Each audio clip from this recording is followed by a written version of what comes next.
Hi and welcome to the news. I am Sergio Brito. Coming up this afternoon, Deputy Permanent Secretary and Ministry of Basic and Secondary Education discussed the current situation of the education sector in the Gambia and plans ahead. My guest today is economist and former Secretary General and Head of the Civil Service, Mr. Mamadou Sabally, who will be joining me on the show later to discuss a range of topics and the recent happenings in the country. But first, we'll begin with the newspapers. The Standard newspaper is reporting that experts say lack of political will prolongs economic stay, and top lawyers condemn U.S. over ICC sanctions, and National Assembly member accuses government of neglecting Sandu disaster victims. Market union accept government's plea for now. Let's take a look at some of these stories in detail.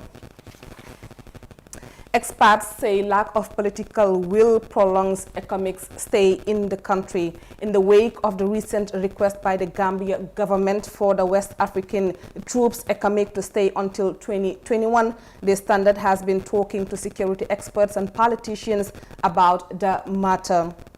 President Adama Barrow on Monday requested from ECOWAS for the continued presence of the sub-regional forces in the country until 2021, citing the work on the security sector reform, among other things, as justification. However, a former senior Gambian army officer has argued that the country cannot continue to outsource its national security to foreign troops longer than necessary. Sheriff Gomez, a former adjutant, told the Standard that the country should instead quickly, with solid commitment, urgency, and political will, mobilize the required resources and invest it on the trajectory that will make sure the presence of foreign goods remaining on our soil is as short as possible.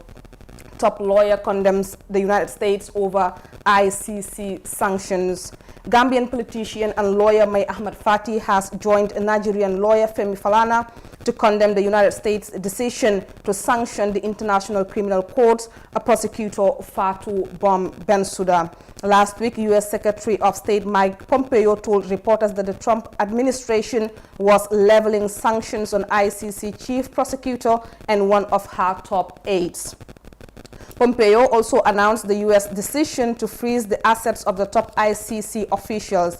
In a statement sent to this medium, which is the Standard, a renowned Nigerian campaigner, Femi Falana, said President Trump is embarrassed by the audacity of the chief prosecutor of the International Criminal Court to open an investigation into the war crimes and gross human rights violations that took place in Afghanistan by American troops.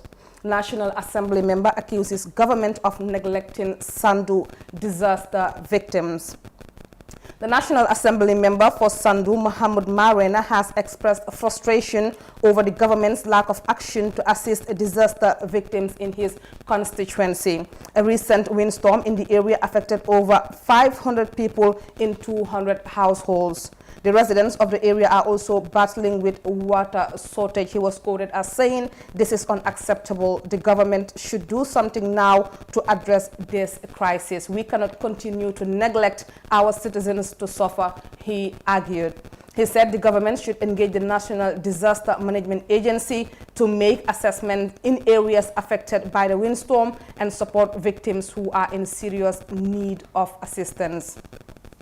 Market Union accepts government's plea for now. The Gambia Market Union has accepted the Gambia government's appeal for patience, but insisted that if government fails to fulfill its promise, the union will go ahead with their sit-down strike on September 21st. This agreement came yesterday when the Market Union executive members convened a meeting at Latrikunda Market in response to government's press release calling on them to exercise patience. The union last week wrote a petition to the President, Adama Barrow, urging him to allow the market to operate from 7 a.m. to 5 p.m. or else they will stop all businesses throughout the country. Gambia reports 18 new cases of COVID-19, no deaths in 6 days. The Gambia yesterday reported the lowest number recorded since the surge of COVID-19 cases in July.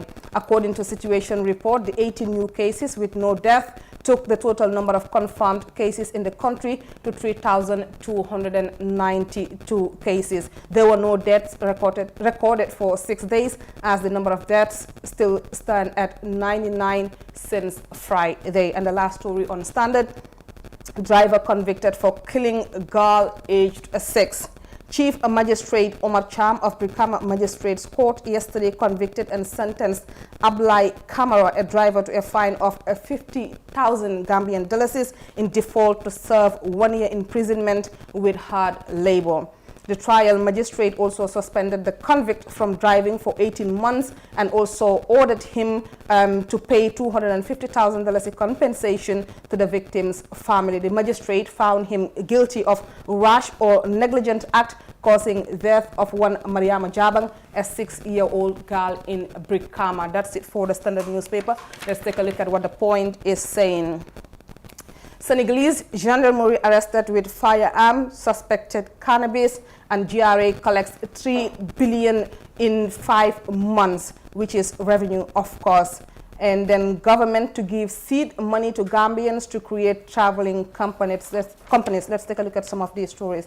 Senegalese gendarmerie arrested with firearm, suspected cannabis. Operatives of the Drug Law Enforcement Agency, the Gambia, otherwise D-League, have arrested one Tafsir Abubakar Jahate, a Senegalese gendarmerie, with a firearm and 2 bundles of suspected cannabis, the Point has been informed. The suspect at the time of gathering the report had been detained by narcotic officers as investigation into the matter continues.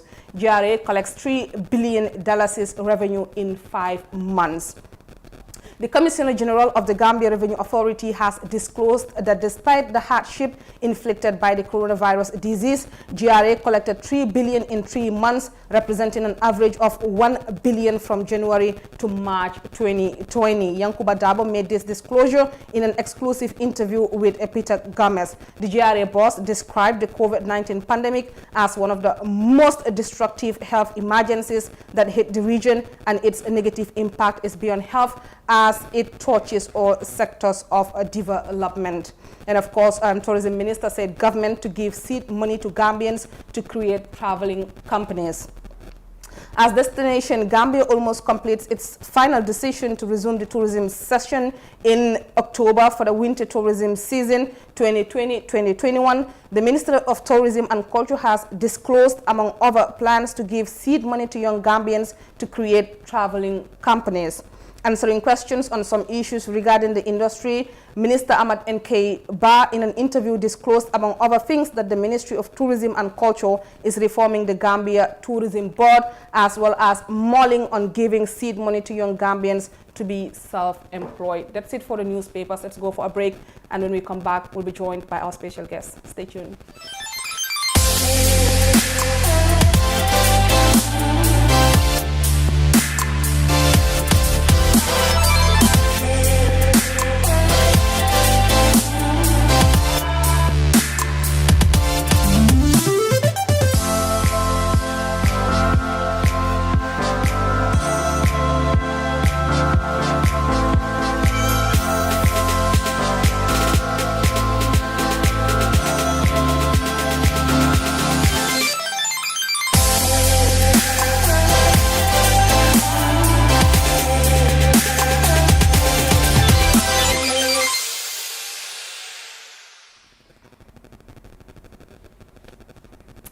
Welcome back, and now I am joined by my special guest today, economist and former Secretary General and head of the Civil Service, also known as the Gambia Pen. Welcome to the News Review, Monu Sabali. It's been a while. Thank you, and congratulations, by the way. Okay, we're not doing that on TV, are we? Thank you very much for coming through. Like I said, Sabali will be talking to us today on a range of topics, the recent happenings in the Gambia. It's been too many, and let's start from the beginning, the airport tax levy. I think it almost feels like the discussion is on emotional basis, and then we are not looking at the the bigger picture here. Of course, when we talk about airport tax, like this is tax that is levied on passengers for passing through an airport. Now, it is generally imposed for the use of the airport, as we all know. And it is one of many taxes that are actually usually added on the airplane, on the price of an airplane ticket. The question is, why are they deciding on doing this manually? I am not the economist here, but what are the macroeconomic effects of this tax levy? I think it's a very bad tax, by the way. As you said, there are already taxes inbuilt into the cost of air tickets. And we know generally the Gambia is a tax-based economy, but the tax burden is already too high. So trying to levy a new tax because of errors done by government officials, because we have the inside story, is completely wrong to add an additional $20 for every person who flies out of this country. And for anyone who comes in. That is bad, because the whole world over, what governments are trying to do is to stimulate their economies. How do you do that? Give cash to your citizens, your workers, or reduce the tax level so that the economy can grow. Basic Keynesian macroeconomics. If this government cannot do that, it is completely outrageous, disingenuous for this government to increase the tax burden, especially for a country that relies heavily on tourism. It's completely wrong. This is a nuisance tax. Do you think this decision will bring in the elasticity effect? And how? Absolutely. People have choices. That's why in economics, one of the most important concepts is elasticity. Once you increase or reduce a price, how do people react? It depends on the availability of alternatives. Unfortunately for the Gambia, we have alternatives, because people already, even without this obnoxious levy, people are flying through Senegal and coming by land to the Gambia. Senegal is trying to eat away into our tourism industry that's been here for decades. So if you do this, you're actually improving Senegal's advantage. Already we know we're losing industry to Senegal because of bad fiscal policy by this Mojo government. We know government did an outrageous increase on taxes on Djulbru. What happened? Djulbru shifted their operations to Senegal. Gambia becomes a warehouse. Now the little tourism that we have, they are going to hurt that one also with this very bad tax. The tax is bad. They have no business doing that, number one. The very fact that they are going to collect it manually, Manbo would have Maruslo. I mean, at the very gate into the country, you're giving such a bad impression in this 21st century. You're collecting cash in a box as if they know that Sarah Mirial. Even if they put it into the cost of a ticket or something, it's even better. Collect it in a civilized way. But you levy a $20 on a technology product, because it's a technology project that they are launching there, and then you collect manually. One step forward, one step backward. It's totally bad for the country at several levels. Are you actually worried that they are planning on collecting this manually? Because we know the history. It's been here before. They said they are collecting this manually, and it's bad. And if you look at the memo that was leaked on social media by Civil Aviation, if you look at the tone, you can decipher that the authorities at the airport don't actually like this. Because the language is, we have been directed to inform you about this. So that means there's a disconnect even within the government itself. It looks like the aviation ministry, which is the Ministry of Works, is the one imposing this on the civil aviation authority. And the language is very clear, they don't like it. And what really makes this bad, Sayo, we have this high tax level, you know, at the bridge, at the Senegambia bridge. It's such an awkward arrangement there. You have ferries represented. I don't know which other institution, whether it's the ministry represented. So you buy a ticket, move to another place, so it to another place, as if we are living in 1960. All because of the lack of seriousness of this government. Basic stuff like collecting revenue. Why should this be complicated? And it all points out to the same ministry. And this collection, physical collection of cash, I think there's intended corruption in this. We need to look at it very properly. People need to start challenging this government, because we know that part of the, you know, this is not the first time this issue of the levy came up, right? You know that. Yeah. It came up before, like last year. They suspended it. Why? What happened? There is an allegation that some top government officials took a bribe from the investors who are bringing this here. And they don't have a way of granting the concessions that they promised them. That's why ultimately they have to do this. The government itself knows this is bad. It's that their hands are tied. But this is bad for the country.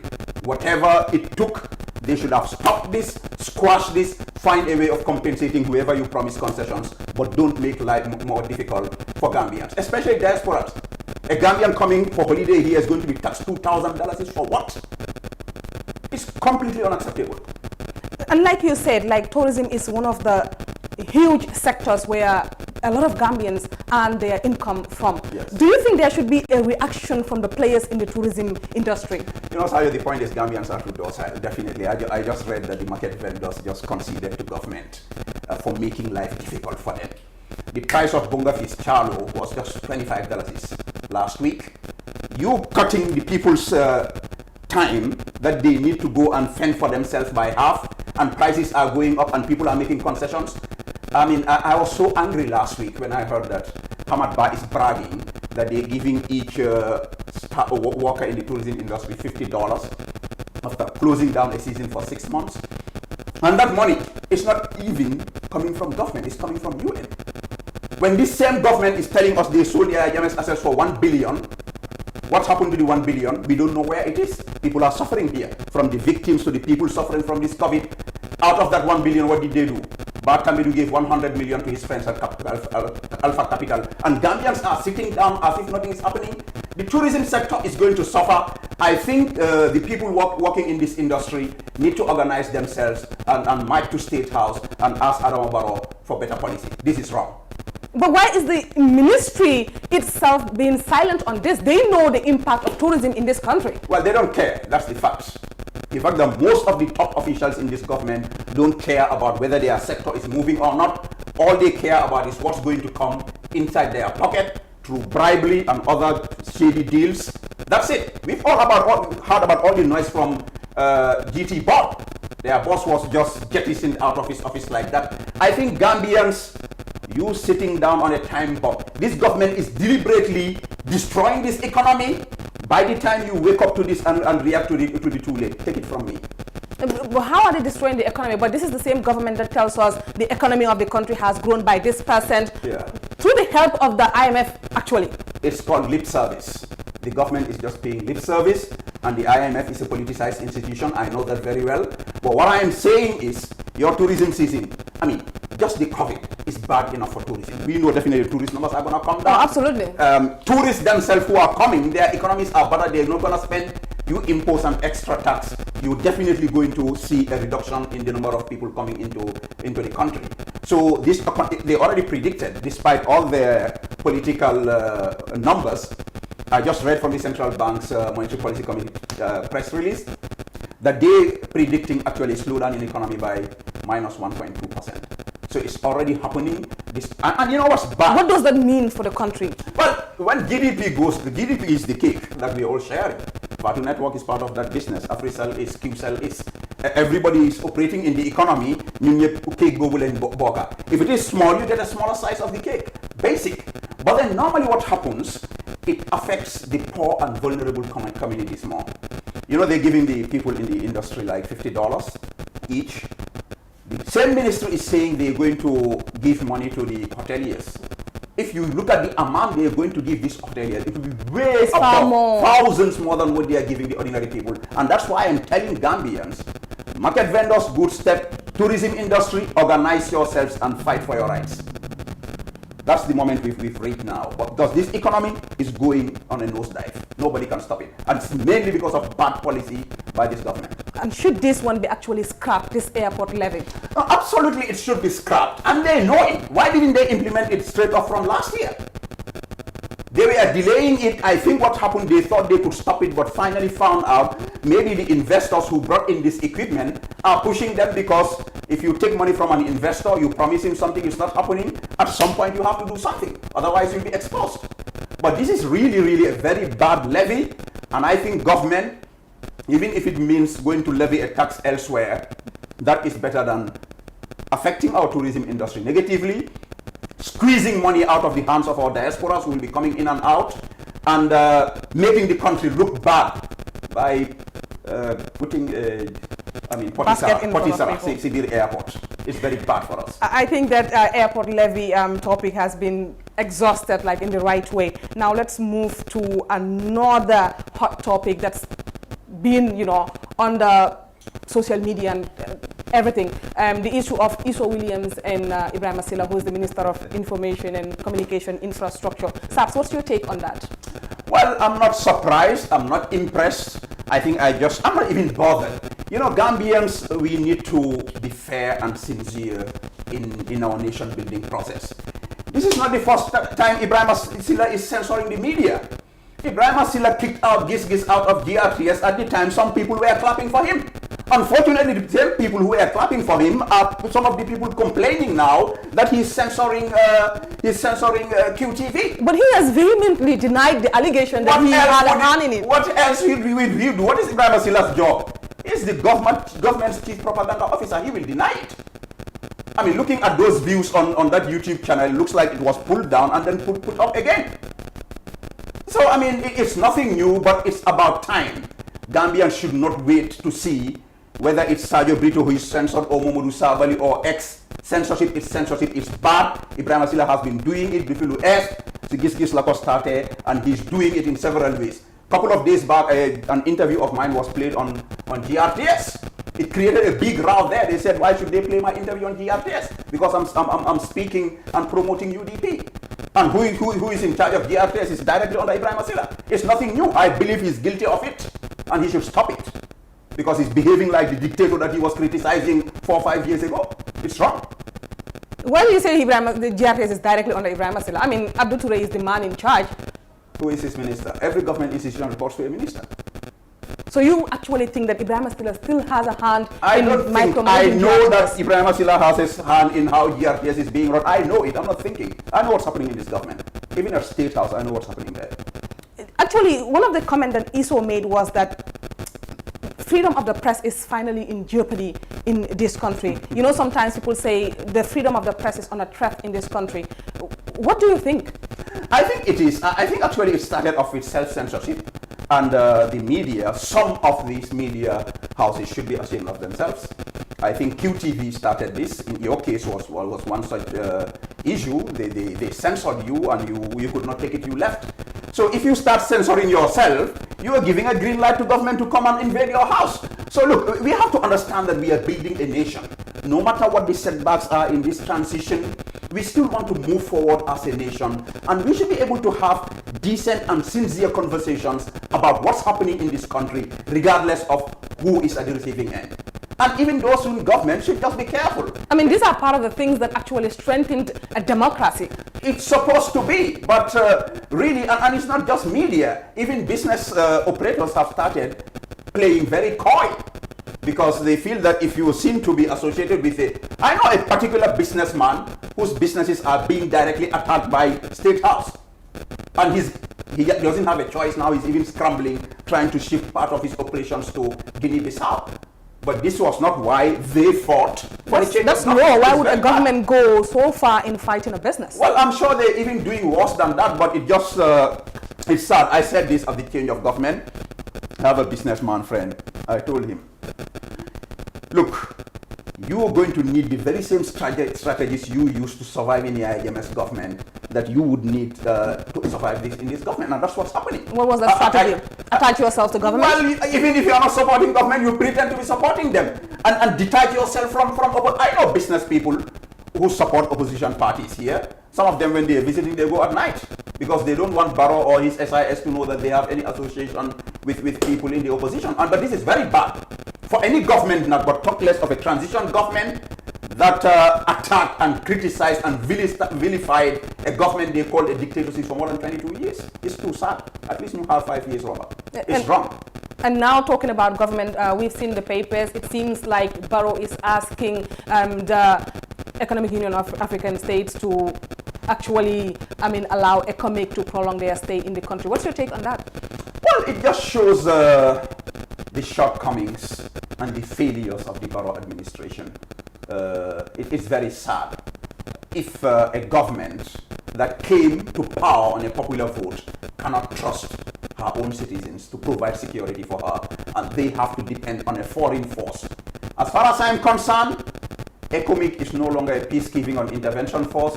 ECOMIC is an occupation force in this country. headed by Senegal, a country that has a strategic interest in this country, to maintain a weak leadership so that they can siphon our resources and take it to their colonial masters, France. That's the way I see it, nothing else. ECOMIG has no business being here. Our brothers and sisters in uniform have the competence, loyalty, and patriotism to be able to provide security in this country. Barrow is doing this to strengthen himself. The presence of ECOMIG, how do you think it impacts the armed forces, the security forces? The morale is dead, Sally. I have a very close relationship with the men and women in uniform. From when I was in office, when I was in prison today, I think all of them as brothers and sisters. Their morale is dead, completely dead. You know, let's face this. ECOMIG is just Senegal plus few extra forces from other countries. You know, the relationship between the two countries. The Senegalese, they don't deal with us on the basis of mutual respect. I don't want to go into the details. You know what I'm talking about. You bring them down, then you have no my issue. The average Senegalese. Mansour exception. There are always exceptions. I have friends among them who respect me, but generally, even if you on transit in that country, if they know that you Gambia, what do you say, Mboka? And the way they say it, it's not fun. It's like they're trying to it's mockery. So you bring those people with whom we had a record here from 1981 when Jawara brought in that ill-fated confederation. You bring them back here to come and lord it over our own patriotic brothers and sisters. They are around your president. I understand some of our senior officers on occasion had issues with them just to have access to State House. It's wrong. It's unjustifiable. We can run our country. If Barrow can trust the public service, there's no foreigner in the public service. Why can't you trust those in uniform? We are all Gambians. A civilian is not better than a soldier. Perhaps the soldier is even more patriotic. But Barrow knows why he's doing this. He's trying to entrench himself. This is a civilian government. This is a civilian government. The only thing that makes it civilian is Barrow does not wear the military clothes. Safe House is a military garrison. What is the way forward, Saps? Well, I think really, I think the country is at a dangerous crossroad. Barrow should admit that the transition has failed. It's like when your computer has viruses and it's not functioning, you don't force the computer. You won't keep on beating this when you stop working. You bring a technician, use antiviruses, clean your computer, reboot it, let it work. That's what Barrow should do. I think President Barrow should call in his coalition partners, let them talk again and strategize. I think we are at a time when we needed a government of national unity. Don't you think that ship has sailed, bringing in the coalition partners? Well, better late than never. I think President Barrow knows his government is not working. And it's partly because this government is no longer enjoying goodwill. The majority of Gambians don't like this government. The majority of Gambians have lost hope in this administration. And that's why I have a problem with a survey recently published by the International Republican Institute, IRI Gambia, saying 58% of Gambians think this country is going in the right direction. Maybe they're living on a different continent. And these international NGOs, we know your games. Stop interfering in our politics. Stop trying to subliminally manipulate the emotions of Gambians. We know what we want. We are changing this government in 2021 and nobody can stop it. Thank you very much there, Saps. Thank you very much for coming through to the FAP Network News Review. We appreciate it. Thanks for having me. Thank you very much. We'll go for a break and we'll be right back. Stay tuned. TAF Africa Global presents the new Tulip Gardens. TAF Tulip Gardens is set to comprise service plots in sizes ranging from 220 to 570 meters square. Deposit as low as $83,600 is only an 18-month interest-free payment plan with only 20% deposit on the service plots. Please contact 376-2333 or 776-2333. TAF Africa Global.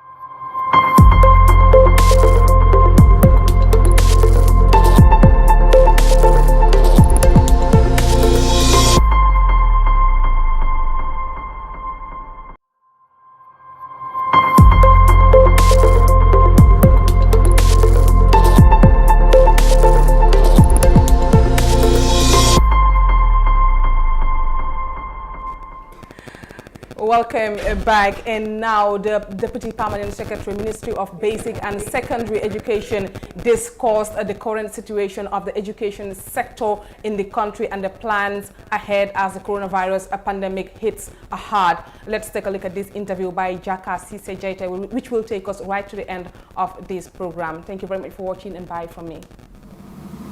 Hello and welcome to the Fatu Network. Thank you for joining us.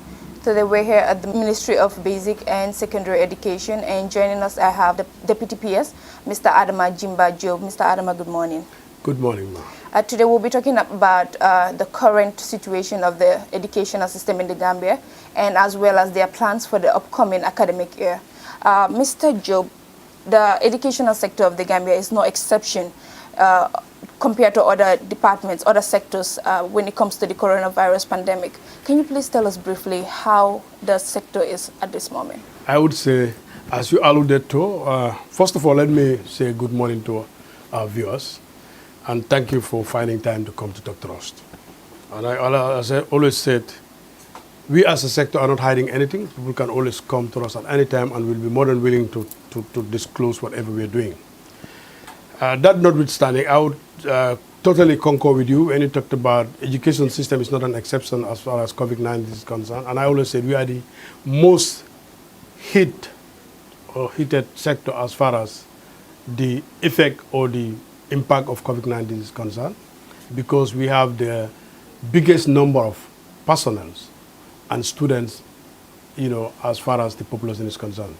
Because when you talk about, since it started, at that time we were talking about more than 670,000 students. We are projecting for the 2021 academic year more than 700,000 students, with more than 16,000 teachers and support staff in the schools. So obviously we have the biggest population as far as, any sector is concerned. And therefore, if you look at the numbers in terms of the effect, we should be having the greater part of the effect, because our children, our schools have been closed since the 18th of March to date. We have not been going to school. So that has a lot of impact as far as contact time is concerned, but also the socio-economic, aspect, this psycho aspect of the child is being affected. Because children used to be going to school, mingling with their colleagues, playing. That helps them in their emotional development, in their psychological development. But that has been disrupted for more than 5-6 months now. So that also have impact. But also, their learning, contact with their teachers, the contact hours have been affected. So they have not been learning, effectively. Even though we had the online programs that we have been running for some months, we still have challenges along those lines, because some of the children, or in some communities, we didn't have access to neither the radio or the TV. And these are things that are beyond MOPSI. But it's a learning point for us, and we have been able to come up with strategies as to how do we mitigate against those kind of challenges if we are to reopen school. Coming to the issue of reopening school, yes, we are really working on that now, as to when, because it is more complex than you and I may think, or an ordinary person in the street will just say, yeah, let's open schools.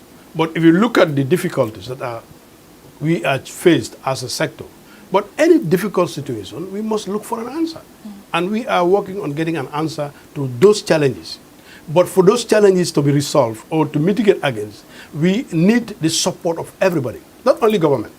We need the media, we need parents, we need teachers, we need development partners to support us as to how do we go about opening schools.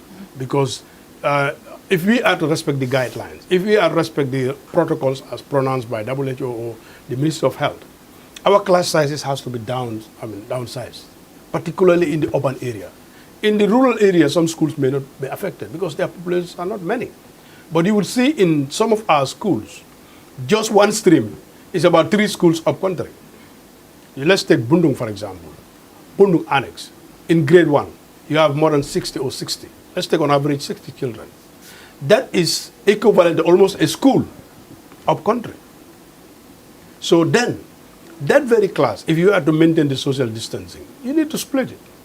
You need more classrooms, you need more furniture, you need more teachers, and many other things that are not ready-made. For teachers, for example, you don't buy them over the shelf. You train them over a period. But this pandemic has taken us to a point that if our teacher requirement was going to be, let's say 1,000, with this new scenario I just explained, we will need another 1,000 to make it 2,000. Where do you get 2,000 teachers overnight? You said now, okay, let's take the alternative of double shifting them. Excuse me. To double shift implies the teachers, everybody has to be involved. Some teachers cannot double shift. Their health cannot allow them to stay in the school for the whole day. So family commitments cannot allow them, which implies that there would be some who would voluntarily tell, I'm sorry, sir, I cannot be part of it. That implies there will be a group of children who would not go with it, will go without a teacher. Are they not Gambians? Are they not entitled to be taught? So we need to look at modalities as to what do we do to make sure that somebody is there for them. You look at the class sizes. Some of the scenarios we have, or models we have developed, some children would not have place. Every Gambian deserves a place. So that is why this issue of when are you opening school, we are very much careful about it. We want to open schools, but when the schools are open, we don't want to close as it has happened in other countries. So we are learning from the experience of other countries too. But are there any strategic, like specific plans as to how you're going to open? Oh, exactly. From this meeting, you know, some one gentleman just came there and said they're waiting for you in the conference room. We are going to share our plan today with the stakeholders and all regional directors as to what scenario we are going to. It is costed, and that is what we're going to place before government and the development partners. But equally, the media, we want you to represent us properly and accurately. Not just to go there and say, yeah, Mopsy this. Oh. No, we want to be represented. And that's why I said from my beginning, our doors are open for people to have accurate information. And when we are done with sharing with our partners and we all agree, we will submit to the executive and seek for clearance. Because I said earlier on, the closure of schools was not a luxury. It wasn't a luxury, even for the executive. And it wasn't a pronouncement made by my Honorable Minister. It was the President, His Excellency. And when he was doing it, he did it out of frustration. Sorry for my language. You know, but that was not his wish. It wasn't a luxury. It wasn't a very pleasant decision to make. But he was compelled because he was advised that for us to contain the spread of COVID-19, for us to make sure that our country is not vulnerable, which you and I know the challenges as a third world country, we close our schools. So those are decisions that MOPSI cannot undo overnight. We need to be certain that we explain to him and to the executive, we need to open school because of 1, 2, 3. But if we are to open school, we need ABC. And that also must be endorsed by the Ministry of Health because they have the expertise to advise. Yeah, with what MOPSI presented, we are convinced that if they go by that, schools are safe to open, and let's open schools. So an amount of $34 million, if I'm right.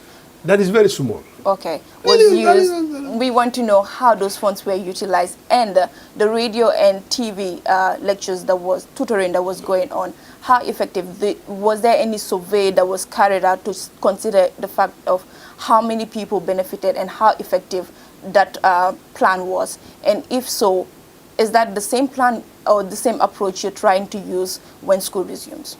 I would first by starting refuting the 35 or 34 million you said. Okay. I don't know where that came from. We have been saying it from March to date that there is nowhere my ministry is giving 35 million. That was a wrong conception. I don't know how the media get that. And we have been saying it over and over again. It's not true, but still the question is coming. I would start by saying that is not true. We have never been giving that either. Now the effective of or whether there was a survey, yes. Our broadcasting unit went out. The youth report of UNICEF also had there. The civil society also have gone out. A lot of people have gone out to do an assessment. But as you said, there are pros and cons. That's life. You cannot get everything 100%. We have some challenges, we have some faults, but that is what makes life meaningful, so that we learn from our shortfalls to improve on them. For example, I talked about the issue of some of them not being able to access the radio or the television because they do not have light, they don't have internet connectivity. Those are problems beyond MOPSI. But it helps us to know, okay, as a sector, in our development strategy, and coming now to your question, the approach is going to change. How do we make sure that if we are to continue our distance learning, every child in this country is reached at?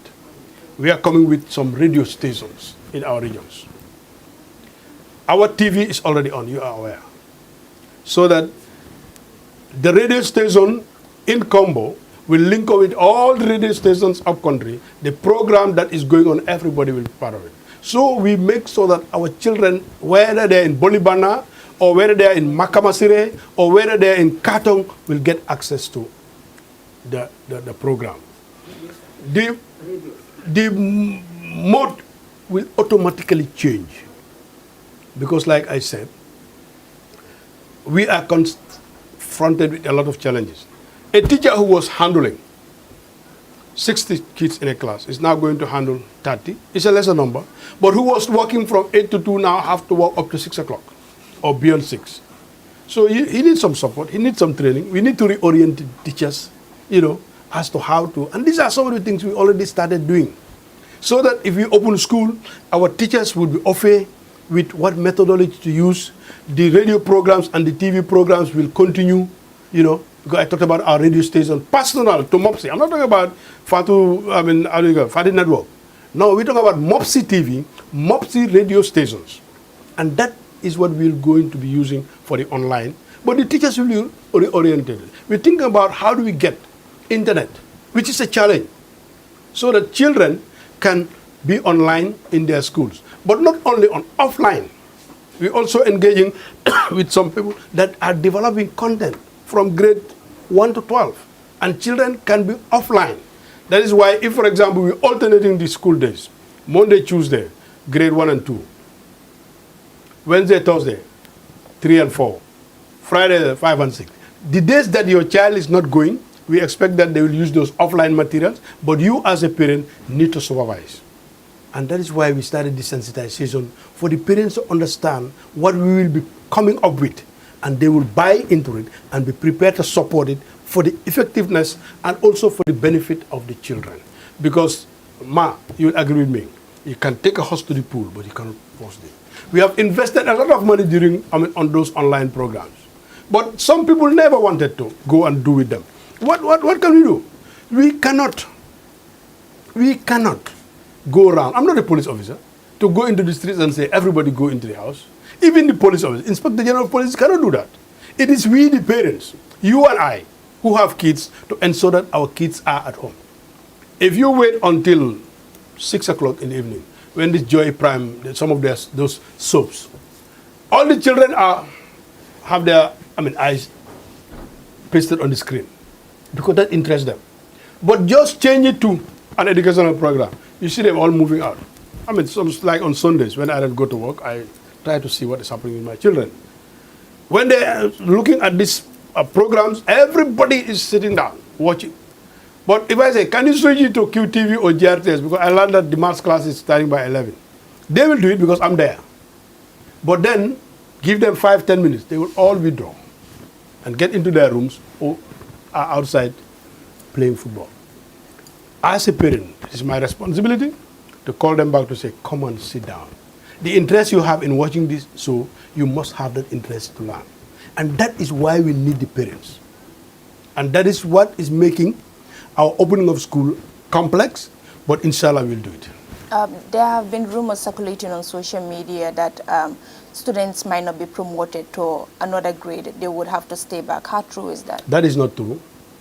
Because of that promotion, excuse me, why we were able to convince government and all stakeholders that we need to allow the grade 9s and 12 to exit. And I could remember during those days telling people, it is more expensive not to allow them than allowing them, because it's going to be huge cost that we cannot shoulder as a country. Inshallah, they will be. And that is why I say, in our opening strategy, there's also a component called the catch-up. And that is to help them to catch up with what they have lost during this past academic year. And it is the very reason why we still implore on parents to support the ministry to make sure that those catch-up classes, if they are going to be on TV or they're going to be on radio, the children are there to listen and to follow.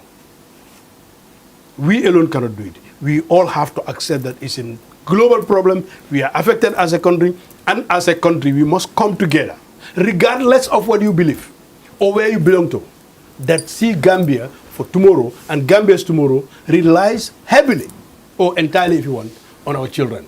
And if you don't prepare them well, we will pay for the price. When we may not be alive, but then posterity cannot forgive us. So in summary, are you saying that people should be hopeful that the educational sector of the Gambia is going to take a different turn? Yeah, there will be a different turn, obviously. Like I said, it's what they call the new normal now. It's very abnormal. Since I was born, and this is the first time that schools have been closed for 5 or 6 months. This is the first time we are seeing a pandemic that is global. We have seen some problems before, but Ebola, the most recent, or SARS, they were contained because few countries. Gambia didn't reach any case, and therefore the schools were not closed. But this is a problem that just erupted, and the entire world was entangled. Gambia is no exception. And therefore, as far as we are now going to put up a new life, things have to change. That changes, or those changes, are what we are asking parents, authorities, development partners to understand and help us to address. And how soon are schools going to resume? Very soon. I cannot give you a date because that is not my responsibility. But inshallah, if we are convinced from today's meeting, and then we can get the executive to buy into whatever proposal we are putting forward, get the development partners ready to support us, we will make an announcement. Finally, Mr. Job, how hopeful are you with the grade 12 and grade 9 examination results this year? We are very optimistic that inshallah it will be good, but also under the circumstances. It's not Gambia alone, it's the entire WAEC zone. The teachers or the examiners who set the questions or who are going to mark the papers are aware of the pandemic. So definitely it's going to be a new normal. What we hope, the results will be out for grade 9 very soon, but I cannot tell you it's going to be 100% or I cannot, because I wouldn't know. All I can tell you is the exams went successfully, and I am ready to challenge anybody on that, because we were able to conduct the exams free of charge. It went, grade 9 started well, grade 12 well, no problems. We have never seen where they said we are going to cancel these people because of 1, 2, 3, or the exam was put a halt because of. We know there were a lot of problems regarding COVID-19, but the Gambian populace, the teachers, the students, the parents supported MOPSI, and alhamdulillah, we are able to sail through. Thank you, Mr. Job. It's a pleasure.